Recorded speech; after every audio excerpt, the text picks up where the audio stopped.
And God begins to visit you and you begin to get some set of blessings, and suddenly you wake up one morning with some kind of report and the fear of failure grips you. There are some of you, just that you touch some level of success materially or financially, the next time you begin to ask yourself, what if I don't have this thing now? And that fear alone, that's why some of you are even afraid. What if this business crashes? Some call it fear of the unknown, some call it fear of the known. And such kind of moments, you may be deceived to think it's a moment of truth, but it's no moment of truth. It's actually a moment that was sponsored by the fear factor. You are now looking at, what if I just lose this marriage? Somebody's afraid. That's why when you leave have you noticed that you just come out of your car, you press the car, you lock the car, and you pim, you know that thing. The next thing you go again, you drag the door. I'm not saying what you did is wrong, but many times you are thinking you can keep what God gave to you by mercy. You think you have what it takes to actually preserve what he gave. You can't preserve what he gave. He preserves it.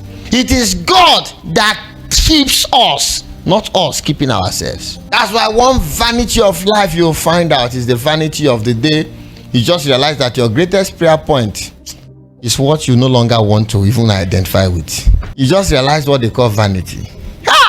You just one day look at the car and say, what is this to me? You just lose taste of the same food you were asking God, Lord, daily bread.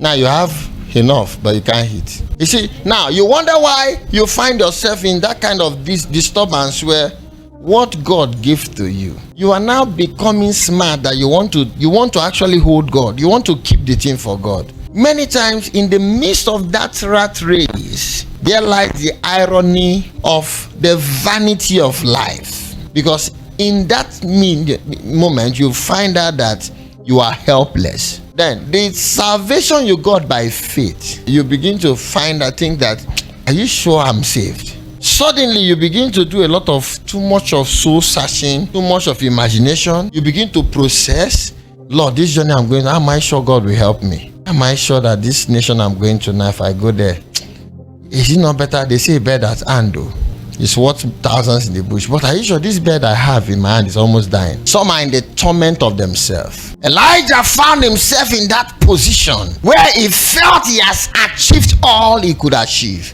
And the next thing that came before him was a woman who said, your head. Elijah took off and told God, just kill me. I am not better than my fathers. But while he was saying that, if the angel came, gave him food, he woke up, saw the food, ate it, and slept again. So what he needed was not even any of those things. What he needed was, he needed God to sustain him. He has been in a roller coaster of assignment, but never had time for a retreat. That food was God giving him strength. And when he finished it, look at what happened. He slept off again. But God does not waste his resources. And look at what happened in the next verse. The Bible said, and the angel of the Lord, verse 7, came again the second time. And what happened? Touched him and said, arise and what? Eat. But he just finished eating. Now, he said, because the journey is too great for thee. Greatness comes with a price. It comes with a price. Yes, I am aware Jesus paid the price. But sir, in this school, lecture is free, but examination is personal. School fees is free, but you write your exam. Scholarship does not cancel writing examination. What you are actually running from is actually afraid of you. But what happens is that the devil comes with a lot of fakeness, tones up those appearances so that you can be crippled in your fear. In the course of it, faith moves away, because where faith is, fear is not. Where fear is, faith is not. And once that comes in, the devil can now supply the needed information to boost fear, because fear comes by information, faith comes by information. It depends which one you are listening to.